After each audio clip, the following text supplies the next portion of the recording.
I'm living out in Binduang these days, but this whole messed up thing actually happened way back in 2009 when I was about 15, living with my folks down in Qianjiang. We lived out in the absolute middle of nowhere, just a 10-minute walk from the tree line of Umintuang Forest in this dirt-poor neighborhood full of these run-down thatched roof shacks. Growing up there, you'd hear the older folks rambling about local ghost stories all the freaking time. And honestly, I always kind of believed them. But since I'd never actually seen anything myself, I never really gave a crap. We had lived there for generations, right on the edge of the woods where the trees kind of just swallowed up the horizon. It was a really isolated community, like you would walk for a while before seeing another house, and most of us were just scraping by. We didn't even have a proper electrical grid connected to our house back then.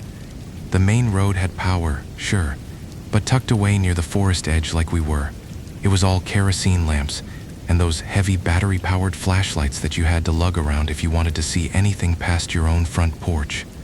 It was the middle of summer, sweltering hot, the kind of heat that makes the air feel thick and heavy right in your lungs, and I was just a teenager trying to figure out how to get some extra pocket money for school. I remember it was a late afternoon, probably around 4:30 p.m. or something, and I was just sitting around sweating on the wooden porch when I started thinking about my neighbor, this guy, Brody. He had just been telling everyone how he went into the canals leading right into Umintuang Forest and caught an absolute mountain of snails, like these massive apple snails, and how he took them to the morning market and sold them for a really good profit. I was just sitting there doing the math in my head, realizing that if I could pull that off, I could make maybe 30 or 40 bucks in a single evening, which was a ton of money for a kid like me back then. It sounded so incredibly easy, just wading into the mud and picking up cash, basically. So, my teenage brain decided right then and there that I was going to be an entrepreneur. I went into the back of the house and started grabbing my gear. I got my heavy-duty headlamp, a big plastic bucket, and a sturdy nylon sack. My mom and my grandma saw me strapping the lamp to my head and asked me where the heck I was going so late in the afternoon. I explained the whole grand plan to them, how Brody made a killing at the market, and how I was going to do the exact same thing to save up for school supplies. They didn't outright ban me from going, but my grandma was super stern about it. She explicitly warned me to stay on the outer edge of the forest, to absolutely not wander deep into the trees, and to make sure I was back before it got completely dark. I just nodded and gave them the typical teenage, yeah, whatever response. Brushing off their concern because I was already daydreaming about the money, I set off toward the forest edge at around 5:15 p.m. The sun was still pretty high up, casting these long golden shadows across the dirt path, so everything felt completely normal and safe. When I first got to the edge of the trees, I didn't even need to turn on my headlamp. I just waded into the shallow water near the bank and started looking around. There were definitely some snails there, but honestly, it was pretty sparse.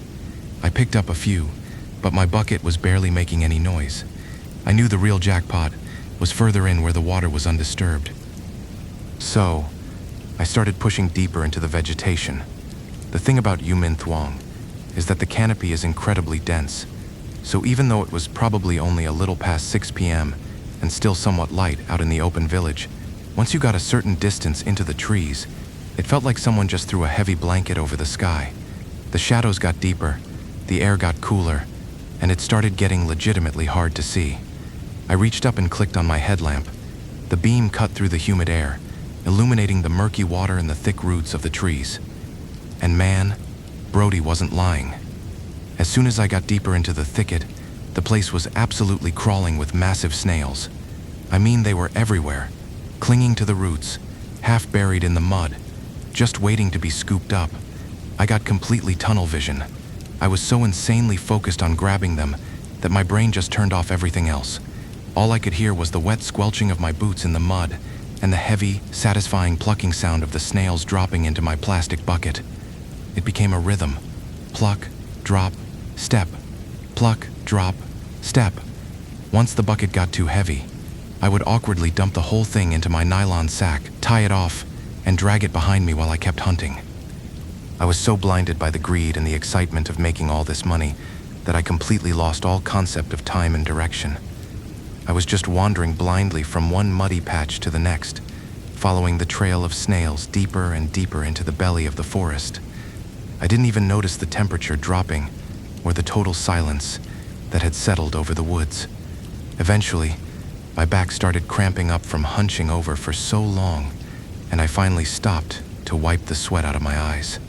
I stood up straight, stretched my spine, and looked around. That was the first time panic really fluttered in my chest. It was pitch black. I mean, the kind of absolute, suffocating darkness where the only thing existing in the entire universe was the narrow beam of my headlamp. I couldn't see the sky. I couldn't see the path I came from. I realized with a sick drop in my stomach that I had wandered way too deep into Yumin, totally ignoring my grandma's one rule. I knew it was incredibly late, probably past 8 p.m., and I knew my mom was going to murder me when I got home. I decided to call it quits right then and there. I grabbed the handle of my bucket, grabbed the top of the heavy nylon sack, and turned around to start the long, grueling drag back toward where I thought the village was. I had probably only walked a couple of dozen yards, my boots fighting against the thick suction of the mud, when I heard it. "Hey, you." It was a voice coming from directly behind me. It was loud, clear, and sounded just like a normal person shouting to get my attention.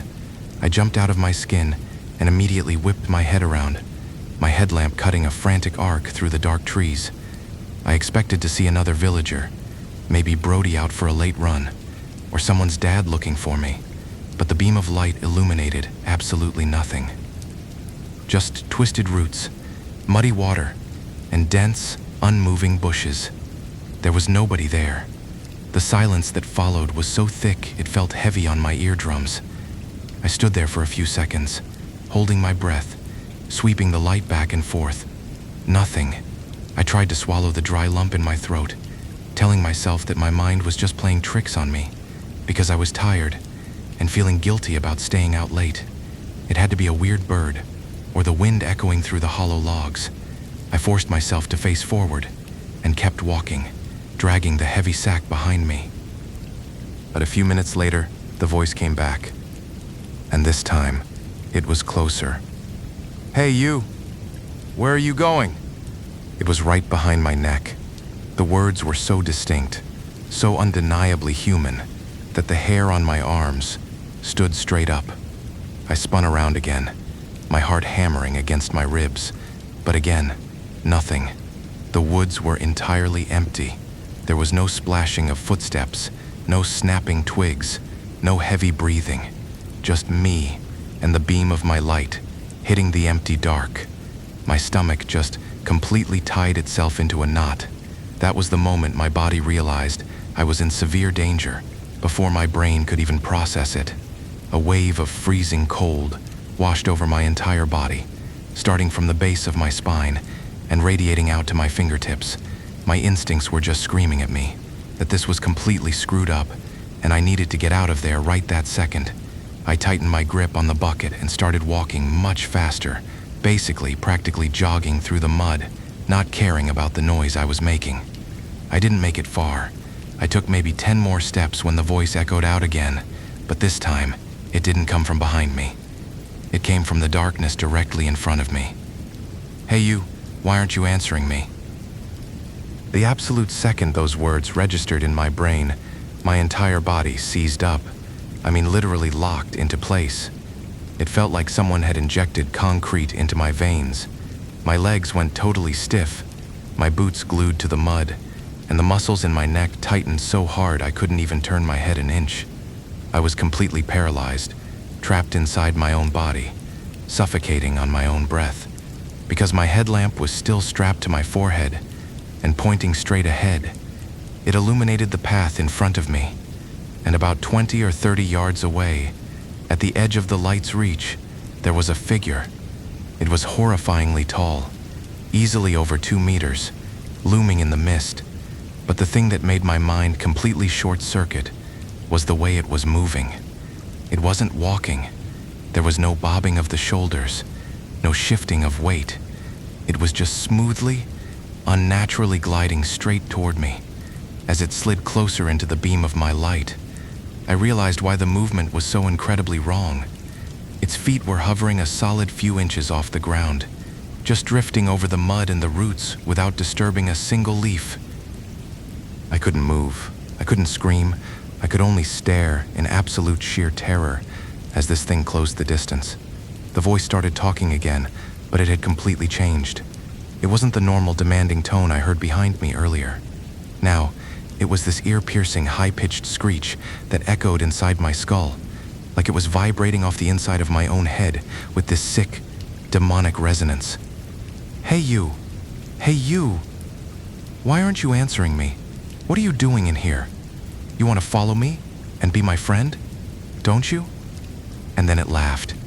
It was this shrill, piercing sound that made my teeth ache. As it glided to within maybe 15 feet of me, the headlamp caught the details of its body. It was a woman, wearing a traditional, dark brown button-up shirt and loose trousers, the kind the older folks in the village wore. Her hair was incredibly long, completely disheveled, hanging in wild, tangled curtains around her face. She kept gliding, closing the gap, and her echoing voice drilled into my ears again. "Today I'm going to take you.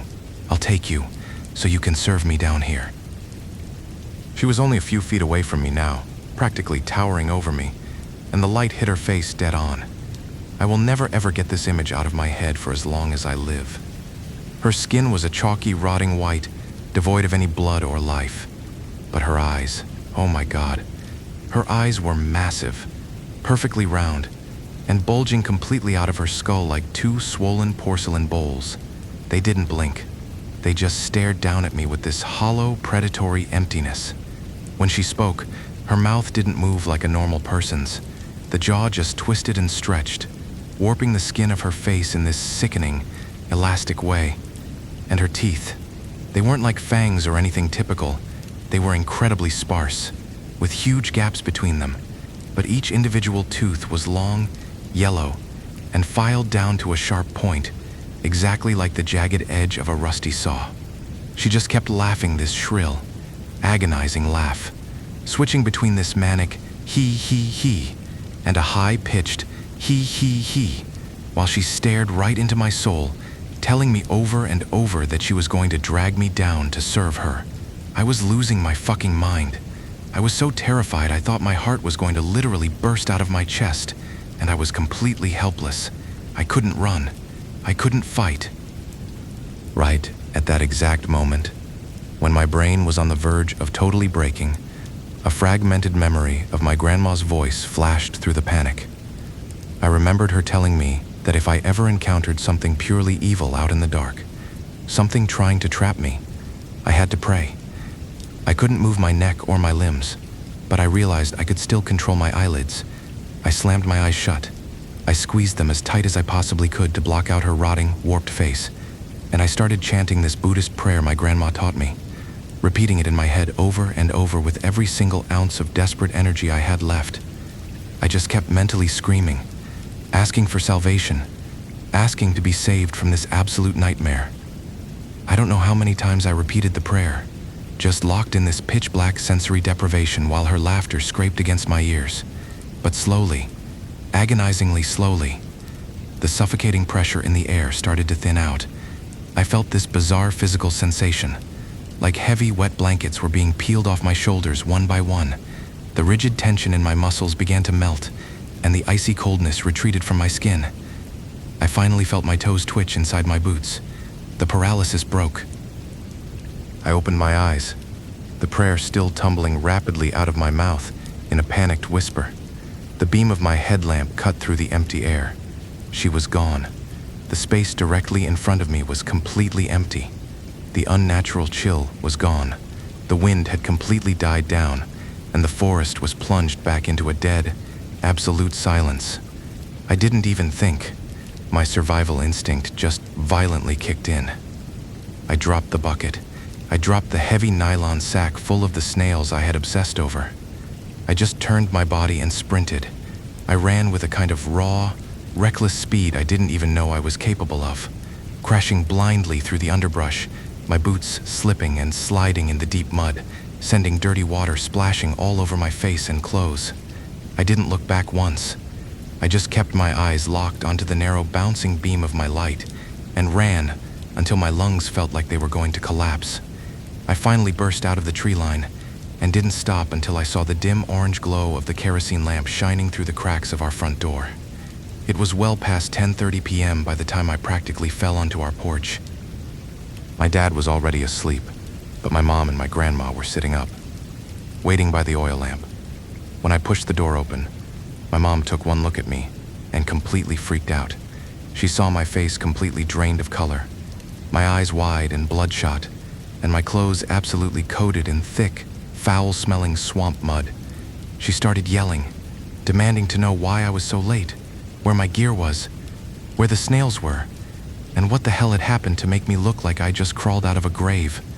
But my throat was completely sealed shut. I couldn't form a single word. I was trembling so violently that my teeth were chattering.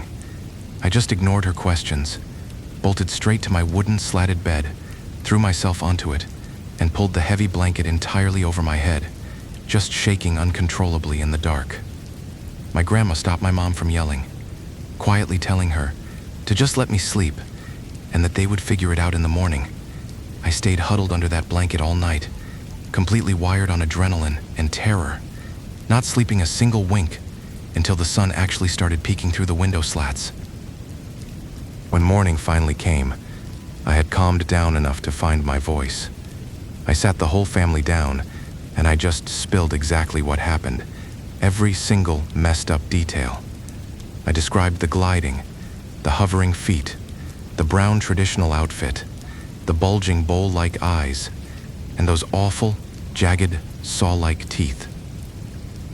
As soon as I finished detailing her face, my dad turned to my grandma, his face completely pale, and asked her if that sounded exactly like this woman named Sadie who used to live nearby. My grandma nodded grimly, her expression totally unreadable, and confirmed with absolute certainty that it was Sadie's spirit that had trapped me. She just let out this heavy sigh, wondering out loud why on earth Sadie would suddenly decide to haunt me today out of absolutely nowhere. My mom, who married into the family much later and didn't know the deep local history, was totally confused and asked who Sadie was.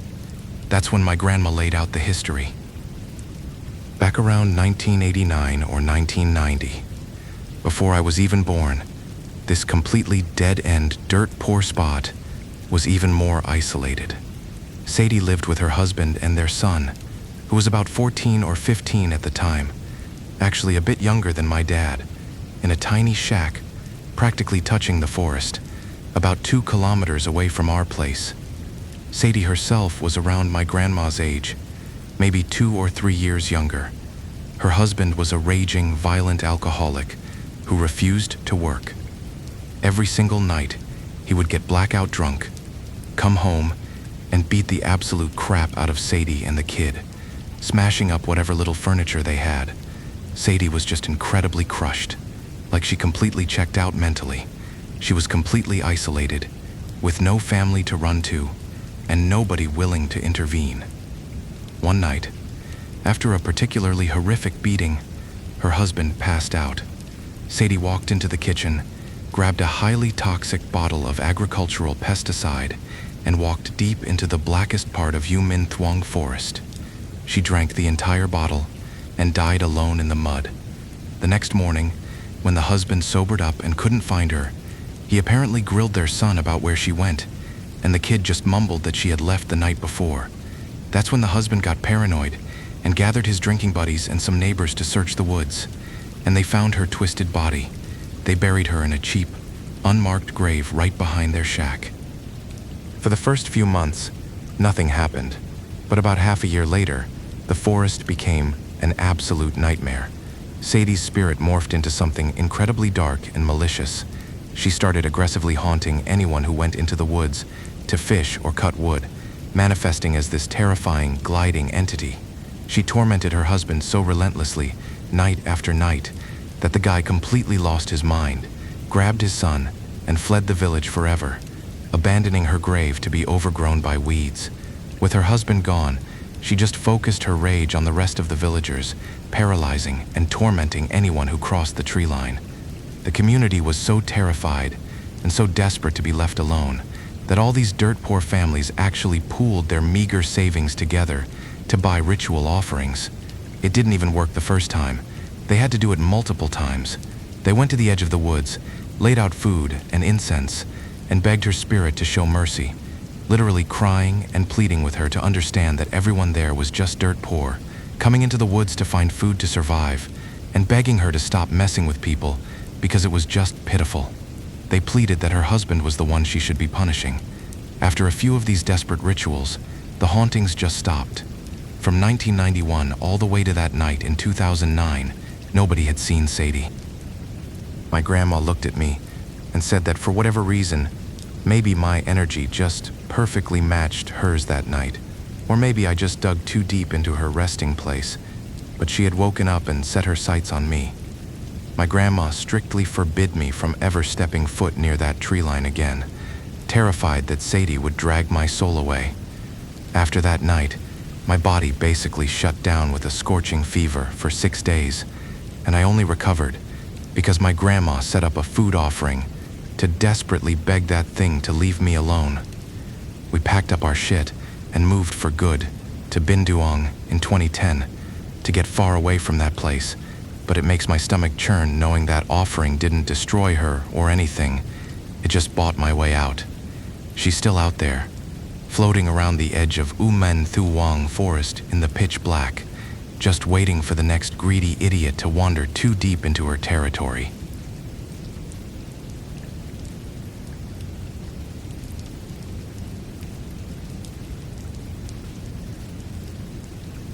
The silence was absolutely suffocating until I heard it again. That heavy, rhythmic marching. 1, 2, 1, 2. It was right behind me. Then came the metallic clicking of a rifle, scraping against a uniform. I spun around, completely frozen, staring at this tiny, pale girl in a vintage combat uniform, bleeding right out of the pitch-black rubber trees. She looked maybe 16, and then she grinned this horribly wide smile and whispered, "Hey kid, when you go on leave this weekend, come visit my house. I live right next to you." My heart literally stopped because I hadn't told a single soul in this godforsaken place about my leave. Let me back up a bit, because to understand how screwed up this is, you need to know where I was. Years ago, I got transferred to this tiny, raggedy military outpost deep inside the rubber forests of Kochi. We are talking about the absolute middle of nowhere, just a sketchy little branch surrounded by endless rows of identical, weeping rubber trees. This wasn't the main base, out by the busy highway, where things actually felt normal and secure. This was just a cramped little cluster of concrete buildings, swallowed up by this massive dark canopy that blocked out the moon almost completely. There were only about 20 or 30 guys stationed there at any given time. Being locked up out there, with nothing but the trees totally messed with your head. During the day, it was just brutally hot and humid. But at night, that rubber forest turned into a solid black wall that constantly felt like it was watching you. I need to tell you about the first time I saw her, which happened when I had been stuck in that camp for about 6 or 7 months without a single day of leave. It was incredibly late. I don't know the exact time, maybe past 1:15 a.m. or closer to 2:30 a.m. My sense of time was completely wrecked back then. I was trying to sleep in the barracks. It was one of those unbearably quiet nights where you can hear your own blood pumping in your ears. I was just laying there with my eyes closed when I heard the unmistakable sound of military boots crunching against the hard dirt outside. It wasn't a casual walk. It had a very specific cadence, a heavy, rhythmic marching sound that echoed through the thin walls. Anybody who has ever done basic training knows that sound instantly. It is the sound of a formal drill march, the kind you only do during official inspections or flag-raising ceremonies. I remember lying there in the dark, getting incredibly annoyed. I muttered to myself, wondering which try-hard officer was out there pacing around like a robot in the middle of the night, just to mess with us. The rhythmic stomping just kept getting louder and closer, until it sounded like it was right outside my window. I finally threw off my thin blanket, sat up, and looked out into the dim yellow light of the compound. That was when I saw her. It wasn't some strict drill sergeant. It was a girl. She was standing right at the edge of the tree line, just staring intensely into the camp. My stomach dropped right into my boots, because my brain couldn't process what I was looking at. She was incredibly short, maybe 4.5 feet tall at best, with this really dark, sun-baked skin and a face that looked way too young to be out there. She could not have been older than 16. She was wearing a very specific vintage guerrilla uniform. She had one of those floppy green canvas hats pushed back and tied behind her neck, a black and white checkered scarf wrapped tight around her throat, and she was clutching this massive military rifle. The gun was so big it looked like it weighed half as much as she did. She wasn't just standing there peacefully either. She was glaring. Her eyes were fixed on me with this cold, piercing intensity that felt like a physical weight pressing against my chest. It was the kind of look a veteran gets right before a firefight. Just absolute, raw killer instinct. I was so confused that I didn't even feel scared yet. I just assumed she was a local who wandered too far in the dark. I leaned towards the window and called out to her, asking if she was lost or if someone brought her here by mistake, because our side of the camp was strictly male only, and she definitely wasn't supposed to be doing guard duty in our sector. She didn't answer me. She didn't even blink. She just kept that horrible, intense stare locked on my face for another few seconds. Then, she turned around in this stiff, unnatural motion and marched straight into a narrow, pitch-black dirt path leading deep into the rubber forest. I just sat there listening to the sickening crunch of dry leaves, snapping under her boots, as she faded completely into the dark. I honestly thought about waking up the guys, but the thought of going out into that tree line made my stomach tie into knots. The next morning, I brought it up during breakfast. I told the squad leader and a few of my buddies about the tiny girl with the vintage uniform and the huge rifle. That was a huge mistake. They laughed so hard they were spilling their coffee. They ruthlessly mocked me, laughing their asses off and saying I was so damn starved for female contact that my brain was just hallucinating underage girls.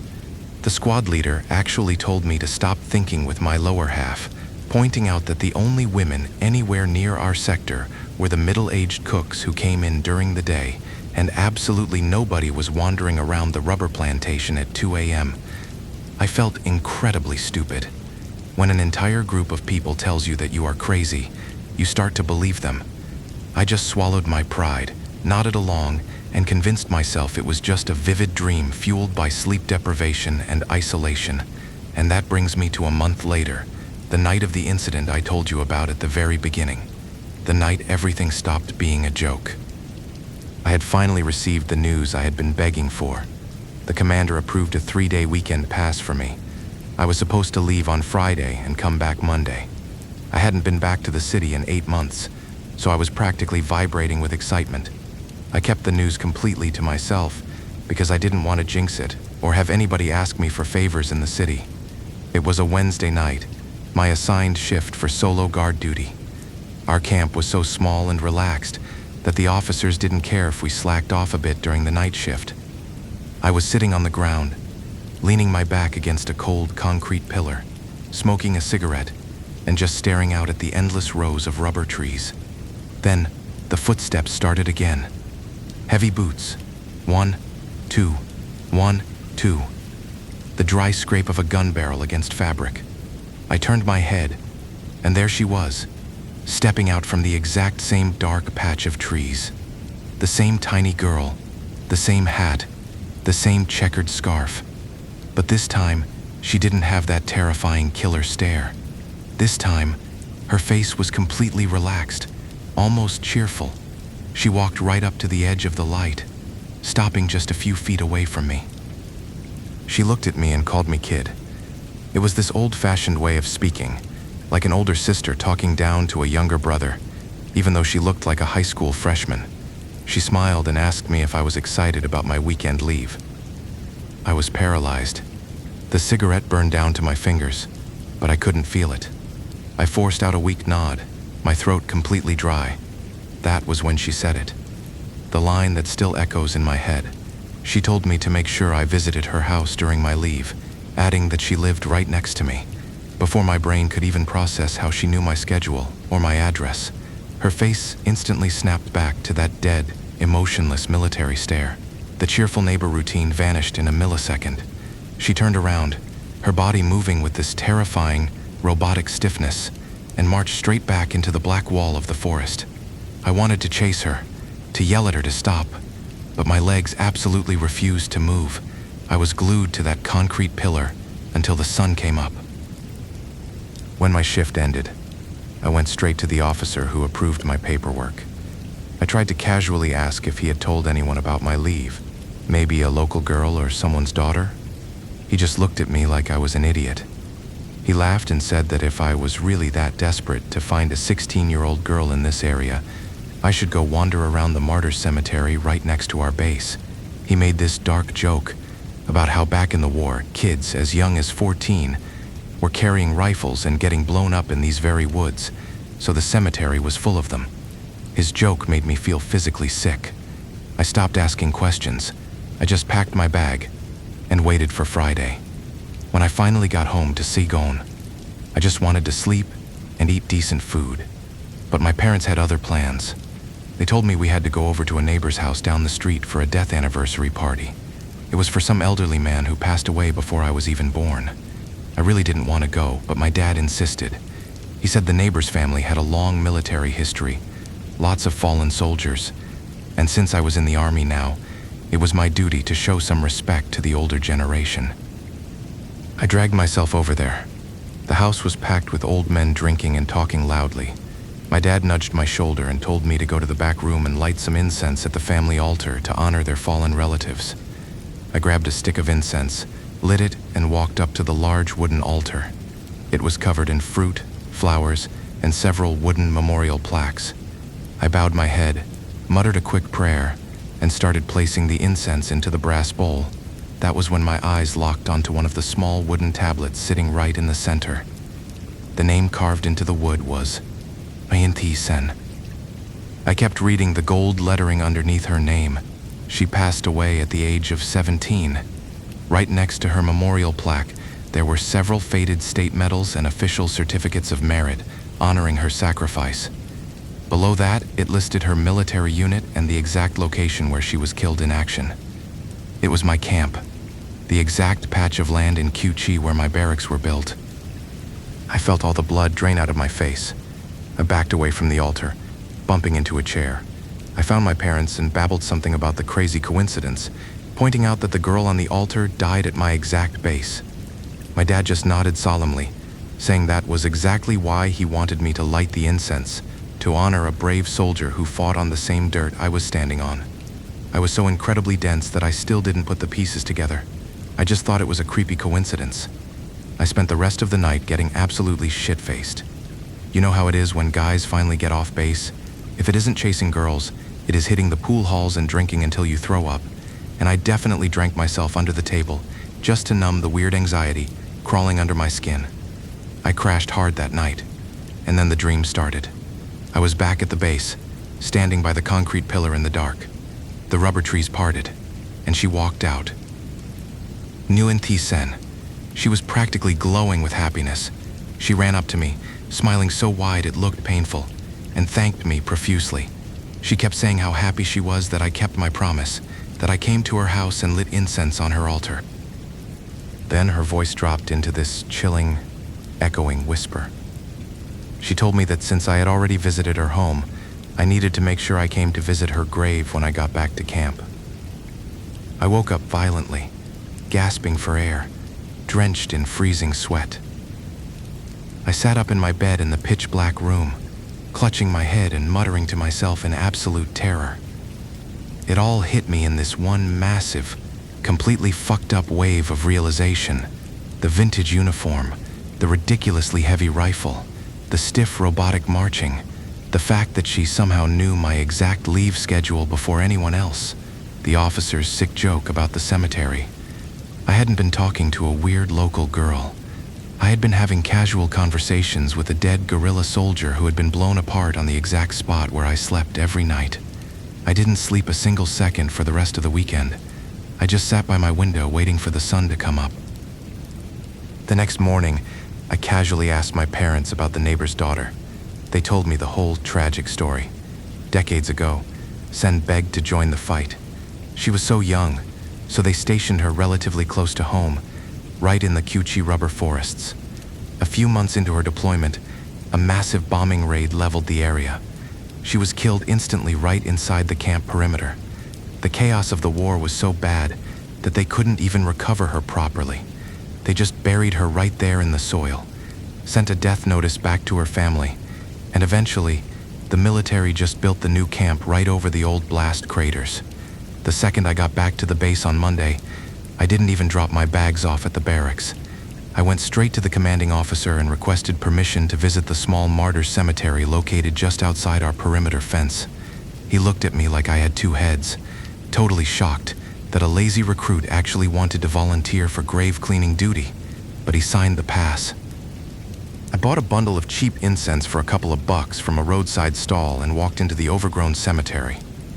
It took me almost an hour of clearing away dead vines and trash to finally find it. I stood there looking at her tiny, cracked headstone, tucked away in the forgotten corner of that cemetery. It wasn't like those famous martyr graves you hear about out in Condau, the ones constantly lit up with thick incense burning day and night. Hers was completely forgotten, just a crumbling piece of stone covered in dried moss. I lit the incense, whispering that I kept my promise. I visited her house, and now her grave. I even forced myself to whisper out loud that if she needed anything else, she just had to tell me. I never saw her again for the rest of my deployment, but it completely broke something inside my brain. To this day, years later, whenever there is a death anniversary at my neighbor's house, I drop everything and go. I walk straight to that altar and light a stick of incense for Nguyen the Sane. I don't do it out of respect anymore. I do it because I am terrified that if I miss a single year, I will wake up in the middle of the night and hear those heavy, rhythmic boots marching right up to the foot of my bed.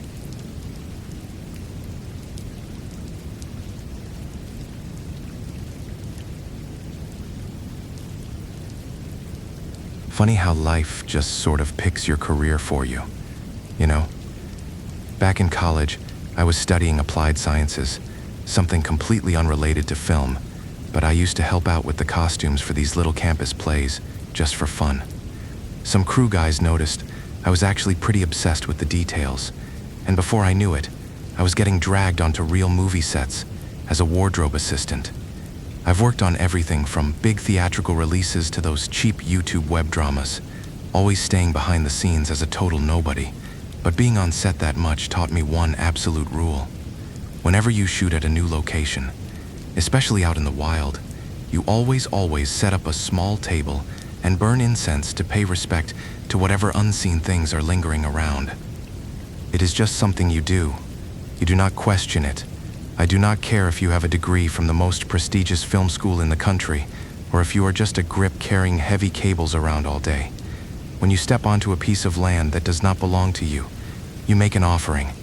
It is basically paying a spiritual toll so you can do your job without things going wrong.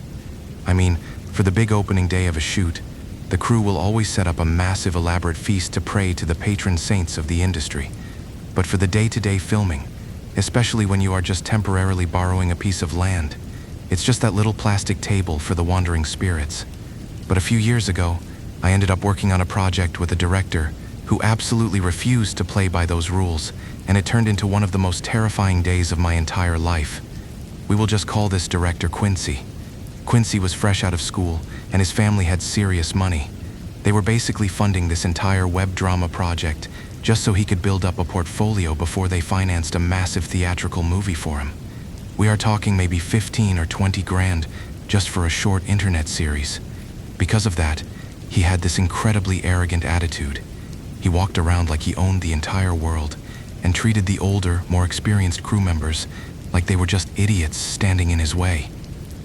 The movie we were shooting was a basic horror plot. It was about a group of young kids taking a road trip up to Dalat, which is a city up in the mountains known for being heavily haunted.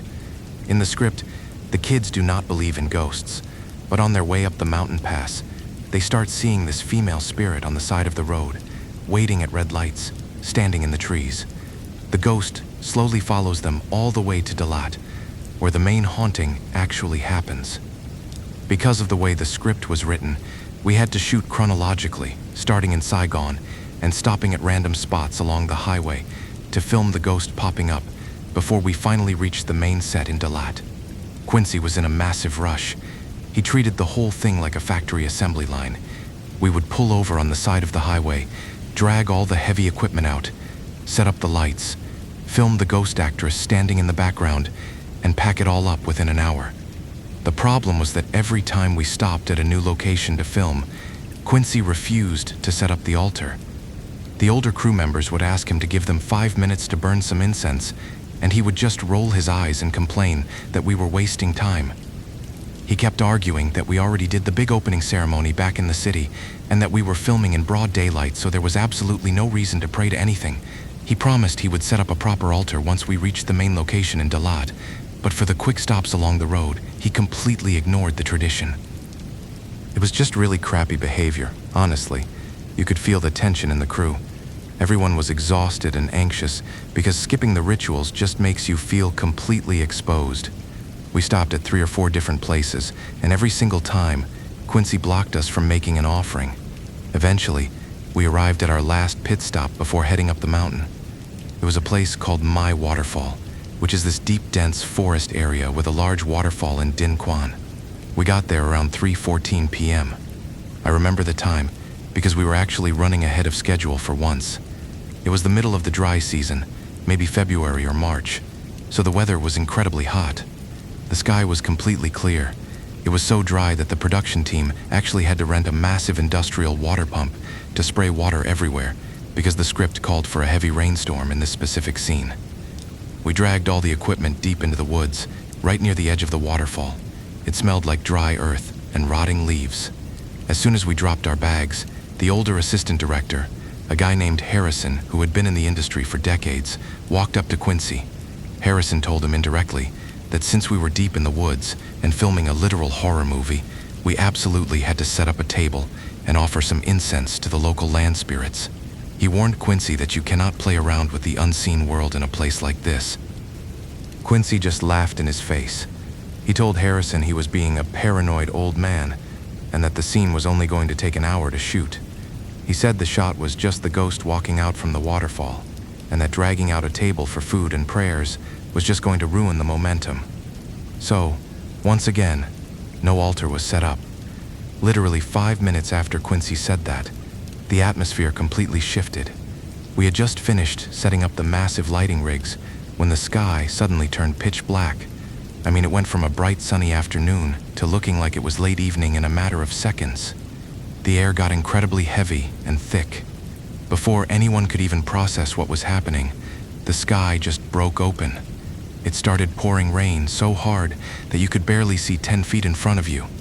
It was not a normal rainstorm. It was violent. The water was crashing down through the tree canopy, turning the ground into a massive pit of deep, slippery mud. Everyone panicked. The actors had not even gotten their makeup done yet. We had to scramble to save the expensive camera gear and all the wardrobe trunks. The production assistants quickly popped open about 4 or 5 of those cheap nylon camping tents right there in the mud, and the entire crew just dove inside to take cover. We just threw all the equipment in the corners and huddled together in the damp, suffocating heat of the tents while the rain absolutely hammered against the thin fabric outside. I was sitting in one of the tents with the makeup ladies and the catering crew. The tent had 2 layers on the door, an outer plastic layer and an inner mesh screen for bugs. The plastic layer was unzipped slightly to let some air in, so I could see clearly out the mesh window. The rain was deafening. I was sitting there, wiping mud off my boots, just feeling completely miserable and tired since I had been awake since 2:43 a.m., packing clothes. I looked out the mesh window and stared at the empty clearing. A lot of the heavy furniture was left outside in the rain because we could not fit it in the tents. Right in the middle of the clearing was Quincy's director chair, one of those tall white folding canvas chairs. I was just staring blankly at it when I realized someone was sitting in it. It was a girl. She was wearing the ghost costume I had prepared earlier that morning. It was this long, traditional white dress that I had spent hours distressing, ripping the edges and staining with fake blood and dirt to make it look old and terrifying. She was just sitting there on the director's chair, completely motionless, letting the torrential rain pound down on her. The actress playing the ghost was a young girl named Tessa, and she was actually a few years younger than me. I instantly got so pissed. I turned around and started bitching to the makeup girls that Tessa was totally losing her mind out there. I told them that I had spent hours preparing that costume, and that if she wanted to take a shower in the rain, she should have taken the wardrobe off first. I was ranting about how the clothes were going to be ruined, how she had no backup costume, and how her heavy ghost makeup was going to wash off and cause a massive continuity error for the camera. The older makeup lady just looked at me like I was insane. She told me to calm down and explained that they had not even started getting Tessa ready yet. She said we had all run into the tents before anyone had time to change clothes or apply a single drop of makeup. My stomach did a slow, heavy flip. I muttered that she must be mistaken, but then I looked over to the corner of our tent. Sitting right there on top of a plastic storage bin, neatly folded and completely dry, was the distressed white ghost dress. I felt a cold sweat break out on the back of my neck. I slowly turned my head and looked back out the mesh window into the pouring rain. The white director's chair was completely empty. There was nobody out there. I tried to rationalize it. I told myself I was just sleep deprived and staring at the rain too long.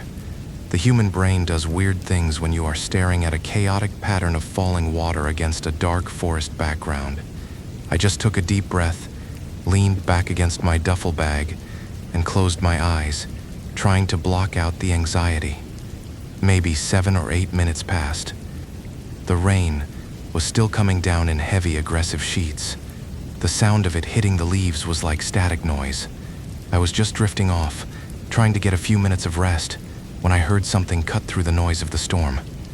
It was this slow, heavy dragging sound right outside our tent. But the terrifying part was that it sounded exactly like someone dragging heavy fabric across crisp, dry leaves. It made absolutely zero sense because the entire forest floor was completely flooded with wet mud from the downpour, but I could clearly hear that dry, scratching friction. I opened my eyes, feeling this awful knot of pure dread forming in my gut, and looked through the mesh screen again. I saw her, the girl in the torn white dress. Her long black hair was plastered flat against her back, and the bottom of the dress was dragging heavily in the mud, making that sickening wet scraping sound. She was walking slowly away from the director's chair, heading straight down the slippery mud bank toward the rushing waterfall. My brain completely bypassed logic and went straight back into wardrobe assistant mode. I was so terrified of the costume getting ruined that I unzipped the tent and ran right out into the blinding rain. I sprinted toward the riverbank, screaming Tessa's name at the top of my lungs, begging her to stop, because we only had one copy of the dress. I made it about 30 feet through the mud before I stopped dead in my tracks. I could see her clearly now. She was stepping off the muddy bank and walking directly onto the surface of the rushing water. She did not sink. The water in that river was deep, and anyone stepping off the edge should have plunged in at least up to their waist. But her bare feet were just gliding across the violent, churning surface of the water, like it was solid concrete. I just stood there, completely frozen, the rain stinging my eyes. I tried to scream her name again, but my throat was completely tight. Suddenly, someone grabbed my arm and yanked me backward. It was the makeup lady. She was holding an umbrella over us, yelling over the sound of the rain, asking me what the hell I was doing out here screaming like a maniac. I frantically pointed at the river and told her that Tessa was walking on the water in the costume and that it was going to be completely ruined. The makeup lady just stared at me and told me I was losing my damn mind. She pointed her flashlight toward the tent right next to ours. I looked over, and sticking her head out of the tent flap was Tessa. She was wearing a baggy gray t-shirt and sweatpants. Her hair was tied up in a messy bun, and she did not have a single drop of makeup on her face. Tessa yelled over to us, asking me why I was screaming her name. I slowly turned my head back to the rushing waterfall. The river was completely empty. There was just dark, violent water crashing against the rocks. The girl in the white dress was gone. I started shaking so hard I could barely walk. The makeup lady had to physically pull me back into the tent. I sat there shivering, dripping wet, and quietly told the other women in the tent about the girl in the chair and the figure walking on the water. They all got completely quiet. Nobody laughed. The air in the tent felt suffocatingly tight, and everyone just kept glancing nervously at the door. That was when I knew for a fact that whatever was out there in the woods was angry, that we had invaded its space without asking. The rain finally stopped around 4:27 p.m. The sky was still aggressively dark and gloomy, but Quincy was desperate to get the shot. He started clapping his hands, yelling at everyone to get out of the tents and set up the cameras before we lost the natural light. I just wanted to disappear. I went to the wardrobe trunk, got a dry shirt, and completely checked out mentally. I just wanted this to be over so we could get in the cars and leave this horrible place. Once the camera crew started getting ready to roll, the wardrobe and makeup teams were expected to clear out and stay absolutely silent. I walked around to the back of our tent where some of the crew had tied a simple fabric hammock between two trees. I climbed into the hammock, laid back, and just stared at my phone, desperately trying to distract myself from the heavy, suffocating feeling in the air. I could hear the assistant director shouting instructions to the actors, telling them where to stand and how to deliver their lines. Then I heard him counting down, signaling for the ghost character to emerge from the tree line and run toward the actors, but nothing happened. I heard Quincy groan loudly. He started screaming his head off, demanding to know where the ghost actress was, complaining that we were losing light and that people needed to do their jobs.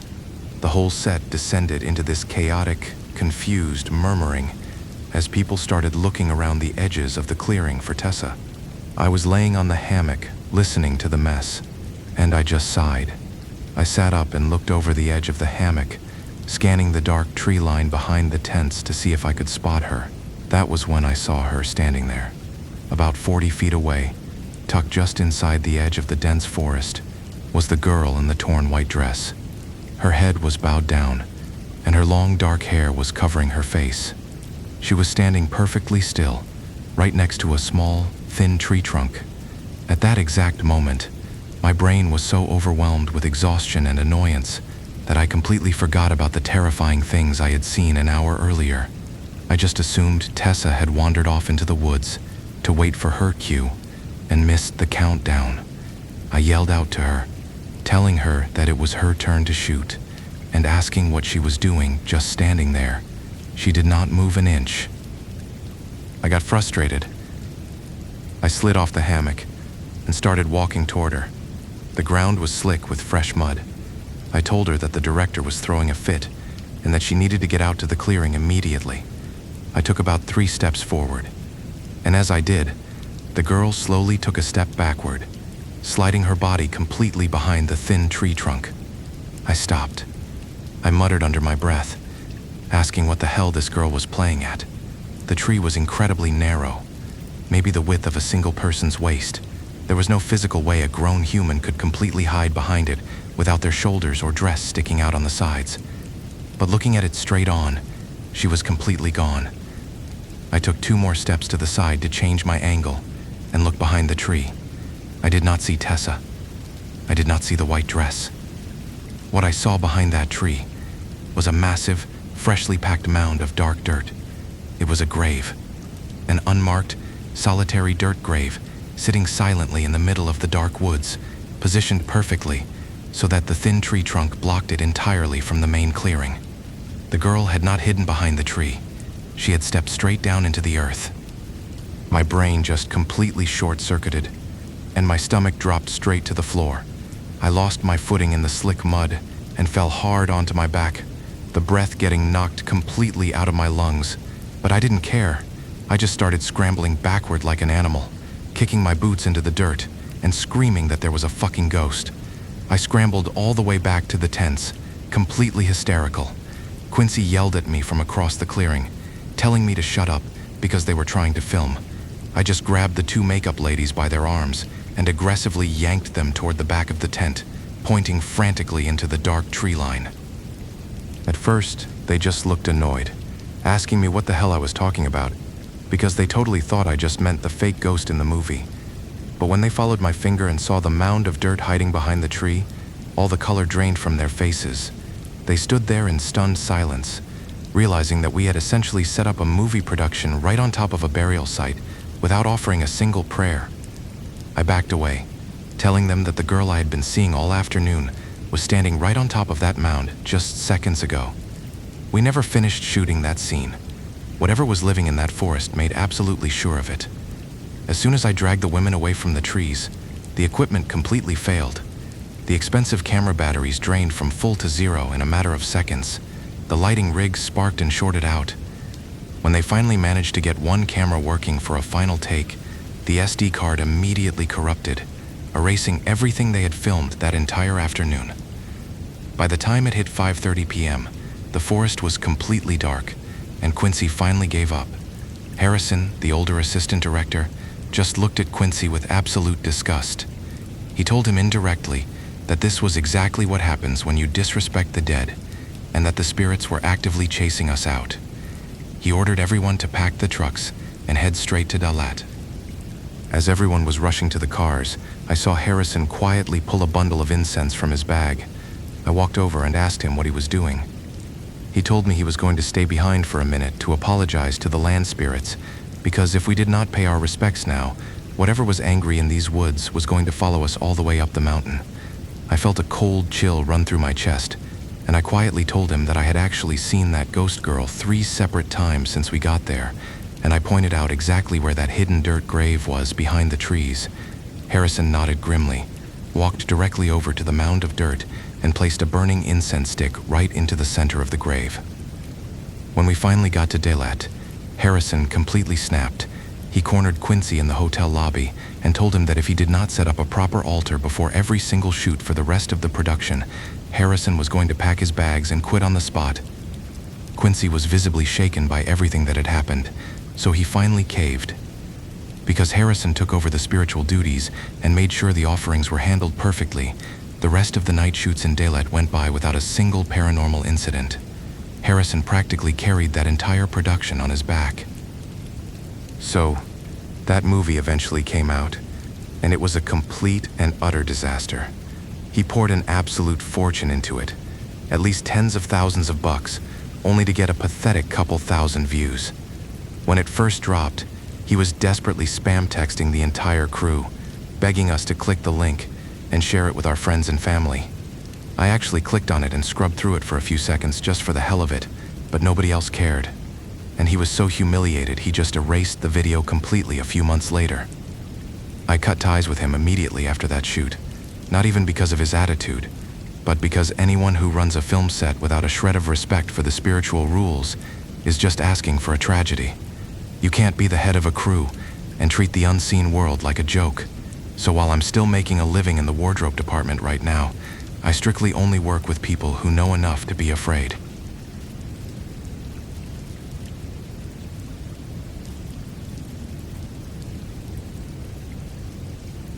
Back when I was in the 6th grade at a new school, I ran with this tight-knit group of 5 girls. We actually called ourselves the 5 Dragon Princesses, as cheesy as that sounds. We were the good kids, the nerds who helped each other study, so of course, when the school's wall newspaper competition rolled around near the end of the first semester, we got roped into it.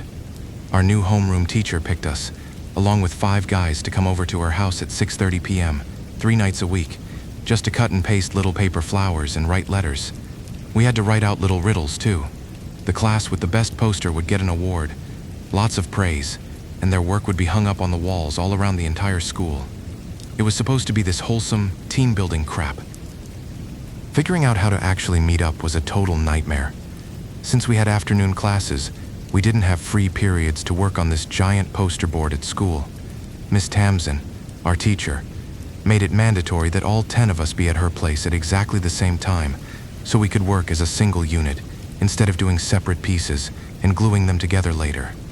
I lived the furthest away on the east side of our district, so I had this incredibly tedious routine every single time we had to go over there. I would pedal my bike down to Bexley's house, wait for her to get her stuff together, then the 2 of us would ride over to Tatum's place, then we would swing by to pick up Thalia, and finally, we would all ride together to get Marin. It was just this long, annoying chain reaction of picking people up on our bikes. Marin lived completely out of the way, in the opposite direction of the teacher's neighborhood. Because we made this blood pact to always ride together, picking her up meant we were forced to take this very specific dirt road that cut straight through a massive, dense patch of woods. During the day, That area was not scary at all. There was a bustling lumber yard on one side of the road, and on the other side was this massive sugar factory, surrounded by acres and acres of thick sugarcane fields.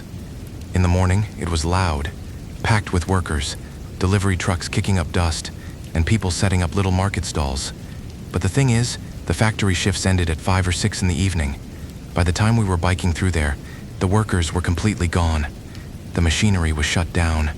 The road was entirely deserted. It was just this suffocating pitch-black tunnel of trees and towering sugarcane stalks. The first night we did this, going to Miss Tamsen's house was totally fine. We had a great time cutting out paper shapes and brainstorming ideas. But when we packed up to leave, it was already around 8:30 p.m. I originally planned to just break off from the group and pedal home by myself because my house was only about a mile away on a nice, brightly lit main street. But as we were walking our bikes out to the gate, Miss Tamsen stopped us. She gave us this long, stern lecture about how it was way too dark and we had to stick together for safety. She insisted that we reverse our pickup order to drop everyone off one by one, meaning we had to take Marin home first, then Celia, then Tatum, then Bexley, and finally me. I was super annoyed because it meant I had to ride through the dark woods, but you didn't argue with teachers back then, so we hit the road. When we first left the neighborhood, we were chatting and laughing, but the second we crossed into that dirt road cutting through the woods and the sugarcane field, every single one of us went dead silent. It was like the darkness just swallowed our voices. The air felt incredibly heavy, thick with the sickly sweet fermented smell of rotting sugarcane from the factory runoff. We were just pedaling as fast as we could in a single file line. Bexley was a bit on the heavier side, so she was always the slowest rider in our group. I was right in front of her. We were biking in the pitch black for what felt like an eternity, entirely focused on the sound of our tires crunching on the dirt, when I suddenly realized I could not hear Bexley's squeaky bike chain behind me anymore. Thethelia called out from the front to stop because she noticed it too. We all hit our brakes and put our feet down. We looked back over our shoulders, and we could barely make out the shape of her bike about 30 yards behind us, but Bexley was not on it. We got off our bikes and started walking back, whispering her name into the dark, totally confused about where she went. As we got closer, we found her bike just resting on its kickstand. We looked around frantically, and then we saw her. She was standing down inside this deep, dry irrigation ditch that ran from the edge of the woods right up to the road. She was just standing there in the dark dirt, her arms crossed politely in front of her, nodding her head repeatedly. She kept mumbling respectfully, saying, "Yes, ma'am. Yes, of course," over and over to the empty air. I asked her what the heck she was doing down there and who she was talking to. Bexley slowly turned her head to look at us, and her face was just completely blank. She told us that Miss Tamsen had waved her over to talk. She said the teacher was standing deeper inside the ditch, but she could not hear what she was saying, so she asked us to come down and listen. My stomach instantly tied itself into a knot. We had just left Miss Tamsen's house maybe 200 yards back, and when we left, our teacher was wearing a matching set of floral pajamas. But Bexley pointed into the pitch-black ditch and casually mentioned that Miss Tamsen was standing right there wearing a spotless white school uniform. We all leaned forward and strained our eyes looking into the darkness of that ditch, and there was absolutely nothing there. Just empty space and dead weeds. The realization hit all of us at the exact same time, and it scared the crap out of me. Thalia screamed that there was nobody there and that it was a ghost. Bexley snapped out of her daze, looked back at the empty ditch, and completely lost her mind. She scrambled up the dirt bank, grabbed her bike, and started pedaling faster than any of us. The girl who was always dead last actually blew past the entire group and led the charge out of the woods. We did not stop pedaling until we hit the main illuminated highway. We were all panting and sweating, and we demanded to know if Bexley was making it up. She swore on her life that she saw our teacher perfectly clearly. She even said the woman in the white uniform had called out her exact name, Bexley, over and over to get her attention. We realized that we had been yelling each other's names all afternoon while riding to the teacher's house, so whatever was lurking in that ditch had learned our names and purposely targeted the girl lagging at the back of the pack. We were entirely traumatized by that. The very next day, we made a collective decision to never, ever take that shortcut again. We agreed to take the long paved road around the factory, even though it added miles to our trip. Things were fine until Wednesday night. We were at the teacher's house again, working on the newspaper. It was a Wednesday. I know it was a Wednesday because Tatum was acting super anxious all evening. Her older brother was having a birthday party at their house that night, and they had bought this huge, expensive birthday cake.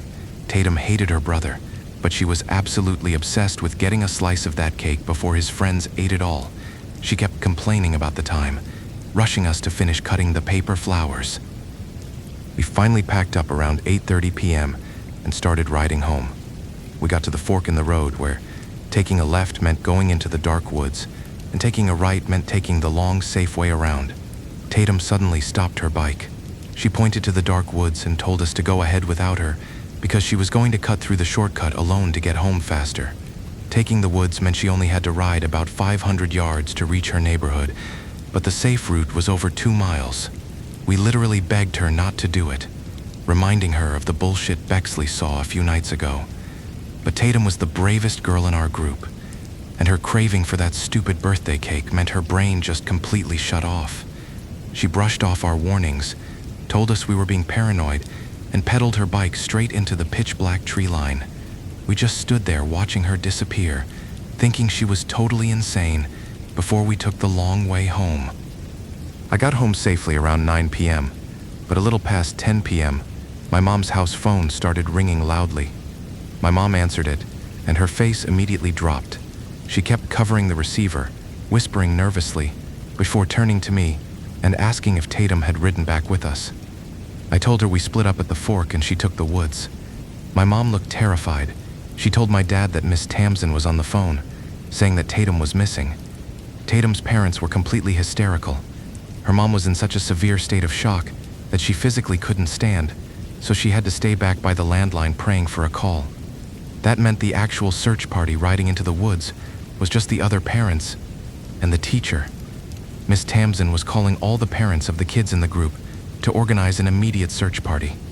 My dad grabbed his heavy-duty flashlight, fired up his motorcycle, and put me on the front seat of his bike because I was the only one who knew exactly where Tatum had entered the woods.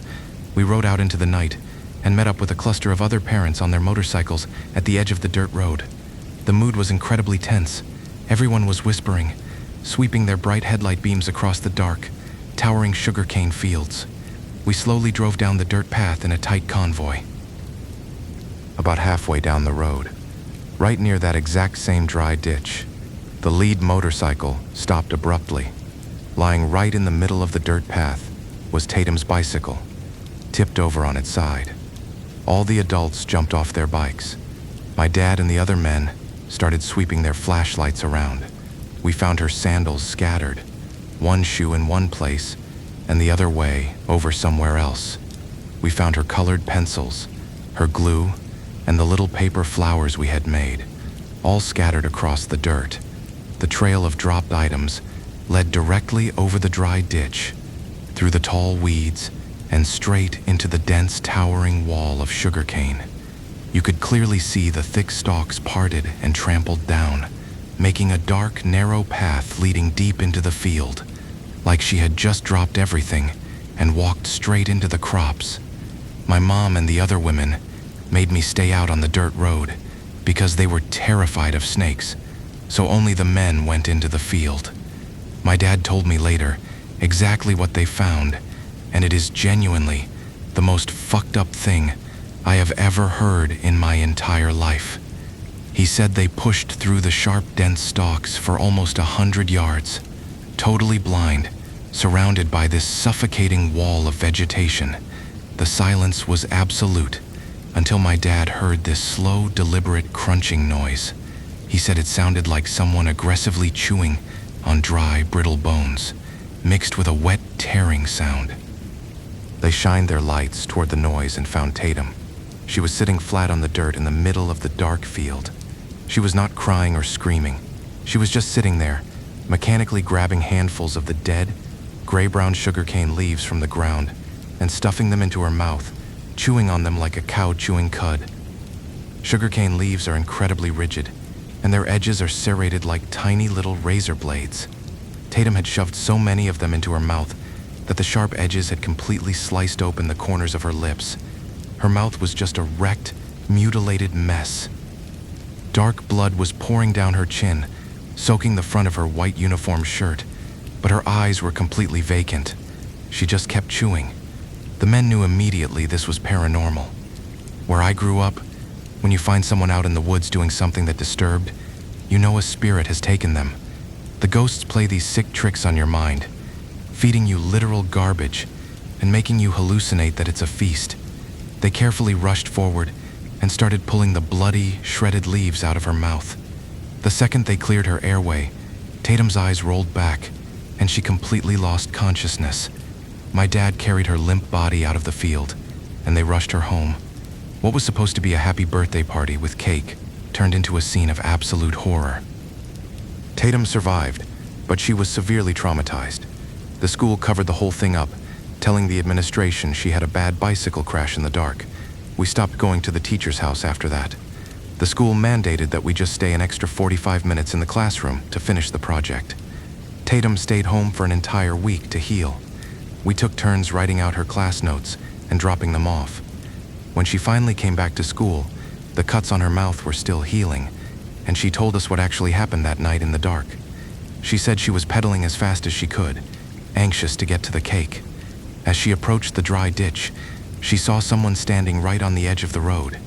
It was Miss Tamsin, or at least it looked exactly like her, but she was wearing this traditional pure white dress that only the senior high school girls wore. As sixth graders, we hadn't been issued those yet, so in the pitch black, Tatum just saw the white silhouette and blindly assumed it was our teacher. Tatum hit her brakes and stopped, totally confused as to why our teacher was standing alone in the dark woods. Tatum asked her what she was doing out there. The woman slowly turned her head, smiled this wide, unnatural smile, and looked right at her. "Come in here and do the wall newspaper with me. Marin, Talia, and Quinlan are all in here waiting for you. Come in." Tatum was so confused. She told the woman that we had just finished working and had all gone home, but the woman did not blink. Her smile just stretched a little wider, and she softly said, "Come in. We are almost done. Everyone is in here. I even bought birthday cake for us." Hearing the words birthday cake completely scrambled Tatum's logic. She thought maybe the teacher had set up a surprise party for her brother in the field. It makes zero sense now, but in that moment, the ghost manipulated her deepest craving. Tatum dropped her bike and took a step toward the ditch. The second she was close enough, the woman reached out, grabbed her wrist with an icy grip, and violently yanked her into the tall grass. Tatum remembered her art supplies flying everywhere. She remembered the sharp sugarcane leaves, whipping her face and cutting her skin as she was dragged deeper and deeper into the dark. She tried to ask where they were going, but the pain from the leaves slicing into her body became so excruciating that she just completely blacked out right there in the field. And the next thing she knew, she woke up on the back of a motorcycle covered in her own blood. There were two things that made this entire nightmare even worse. First, when Tatum came back to class, Miss Tamsin started treating her terribly. She would constantly glare at her, give her extra chores, and she even crossed Tatum's name off the final credit list for the wall newspaper project. We could not figure out why our teacher suddenly despised a girl who had almost died. The truth finally came out through Marin's aunt, a woman named Nola, who used to attend that same middle school decades ago. Nola sat us down and explained that our teacher, Miss Tamsin, used to have an identical twin sister named Hadley. They were basically mirror images of each other. Back when Tamsin and Hadley were in the 9th grade, that sugarcane field did not exist. It was just dense, untamed forest. A while back, Tamsin, Hadley, and Nola were hanging out eating sweet soup when a group of older neighborhood thugs harassed them. The girls actually cussed them out, so those thugs held a serious grudge. One evening, the twin sisters were biking home together along that exact same dirt road when they were ambushed by those guys.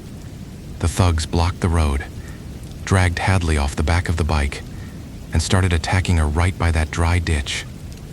Tamsin panicked, pedaled away as fast as she could, and rode home to get their parents for help. By the time Tamsin and her father returned with flashlights and heavy sticks, it was too late. Those guys were actually trying to rape her, but they didn't have enough time to pull it off, because Hadley was fiercely defensive and fought back with everything she had, scratching and biting the attackers so hard that they got pissed off, pulled out a knife, and just stabbed her to death, right in the dirt. She bled out in that ditch wearing her white school uniform. They actually caught that group of drifting thugs a few days later. Some of them were underage, but others were like 19 or 20. They all went to prison for murder, and some of them actually got the death penalty. That explained why the ghost looked exactly like our teacher. It was her murdered twin sister, forever trapped at the site of her brutal death. But it also explained the birthday cake. Tamsin had passed her exams, moved to Saigon for college, and then came back to the village to teach. She still lived in her childhood home, the same house where we had been studying, and she kept a memorial altar for Hadley in the living room. When Tatum was complaining loudly about wanting birthday cake inside that house, Hadley's lingering spirit heard her, followed her into the dark, and used that exact detail to lure her into the field. The ghost did not want to kill Tatum. It just wanted to play a cruel, agonizing trick on her by feeding her sharp leaves instead of cake. And the reason Miss Tamsin hated Tatum so much, our teacher was in her 20s, still young, and incredibly bitter about her sister's tragic death. When the rumors spread around the school that something seriously evil had attacked a student in the woods, Miss Tamsin blamed Tatum. She resented this little girl for breaking the rules, riding alone, and turning her poor, murdered twin sister into a local monster story. Back then, teachers had as much power as parents. Everyone respected them so much that nobody dared to do anything about it. If you drive by that area today, you wouldn't even recognize it, because the sugarcane field is totally gone, replaced by thick concrete and crowded houses. But sometimes I wonder if laying down asphalt is really enough to keep a restless, angry spirit like Hadley from wandering. Miss Tamsin is still there too, a veteran teacher in her 50s, still living in that damn house.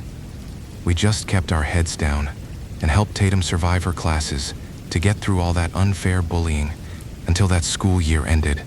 But the thought of who else Miss Tamsin might be quietly punishing over her own guilt, it messes with my head.